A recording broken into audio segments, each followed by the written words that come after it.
वो इंसान जिसके पास अरबों की दौलत थी, फिर भी जिसने जिंदगी अकेले गुजार दी, जिसने कभी अपने लिए महल नहीं बनाए लेकिन करोड़ों लोगों के लिए सपने बनाए।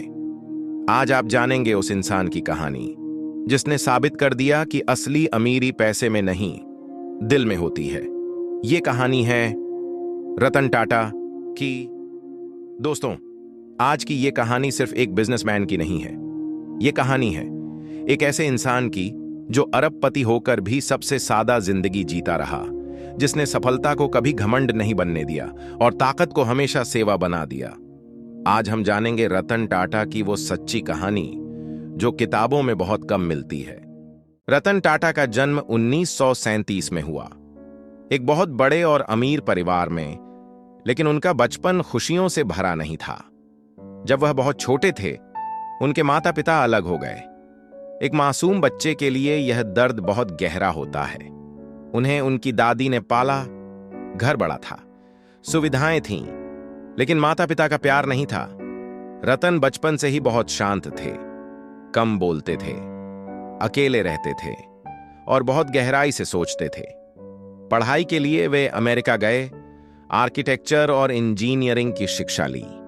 वहां रहकर वो बहुत बड़ा जीवन जी सकते थे, लेकिन उनका दिल भारत में ही था।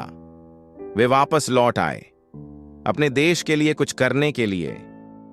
जब रतन टाटा टाटा ग्रुप में आए तो उन्होंने कोई बड़ा ऑफिस नहीं चुना।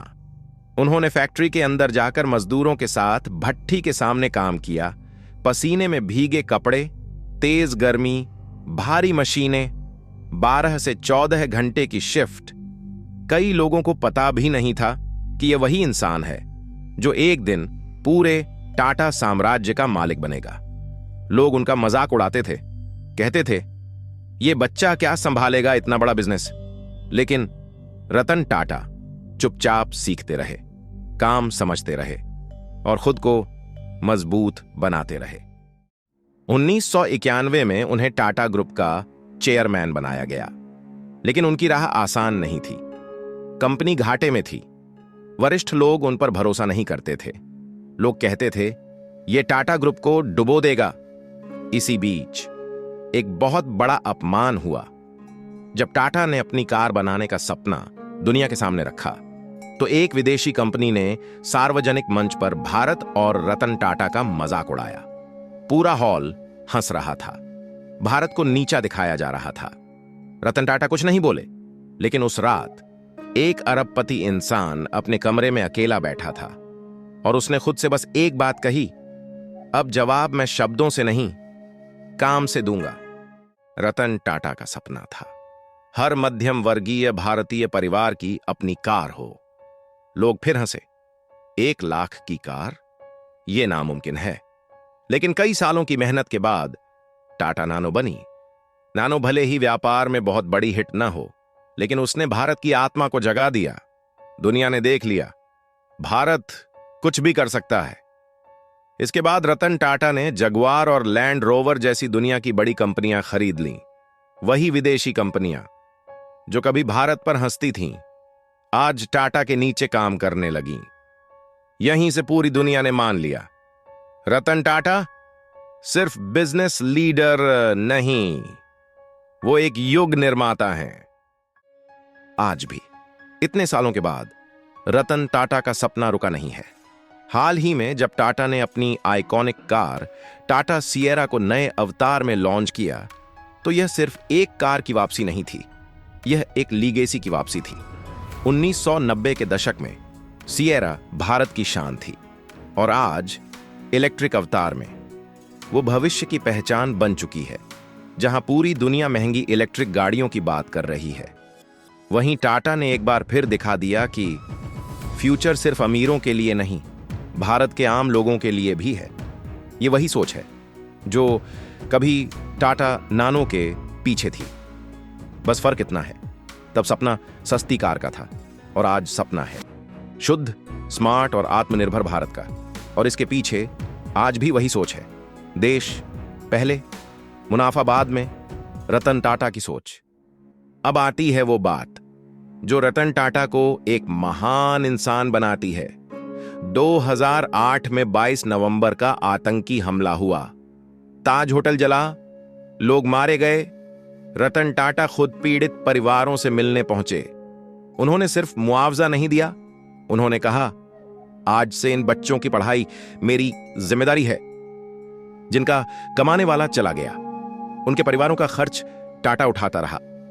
कोविड के समय हजारों करोड़ का दान, ऑक्सीजन प्लांट, अस्पताल, गरीबों का इलाज। एक गरीब छात्र को जब फीस भरने के लिए कहीं से मदद नहीं मिली, तो टाटा ट्रस्ट ने उसकी पूरी पढ़ाई का खर्च उठाया। आज वो छात्र एक सफल डॉक्टर है। रतन टाटा ने कभी इन सब कामों का प्रचार नहीं किया, क्योंकि उनका मानना था, नेकी का प्रचार नहीं होता, नेकी सिर्फ की जाती है। लोग सोचते हैं अरबपति इंसान की जिंदगी बहुत खुशहाल होती है, लेकिन सच्चाई कुछ और है। रतन टाटा ने कभी शादी नहीं की, कई बार बहुत करीब पहुंचे, मगर हर बार जिंदगी ने मौका छीन लिया। आज उनके पास सब कुछ है, नाम, पैसा, सम्मान, ताकत, लेकिन उनका अपना कोई परिवार नहीं है। वो अपने कुत्तों के साथ रहते हैं और कहते हैं, कुत्तों का प्यार सबसे सच्चा होता है, इसमें कोई स्वार्थ नहीं होता। सोचिए दोस्तों, जिस इंसान ने पूरी दुनिया को दिया, वही इंसान आज अपनी निजी जिंदगी में काफी हद तक अकेला है। रतन टाटा की जिंदगी हमें यह सिखाती है, सफलता का मतलब सिर्फ पैसा नहीं होता। असली सफलता होती है किसी के चेहरे की मुस्कान बन जाना। असली अमीर वो नहीं जिसके पास ज्यादा दौलत हो, असली अमीर वो है जो ज्यादा लोगों की जिंदगी बदल दे। कुछ लोग इतिहास में सिर्फ नाम लिखवाते हैं और कुछ लोग इतिहास बन जाते हैं। रतन टाटा उन्हीं में से एक हैं।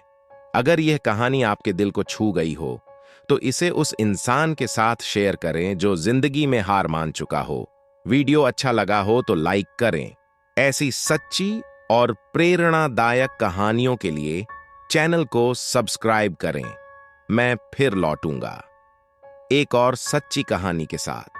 Success is not about what you achieve, it is about how many lives you touch.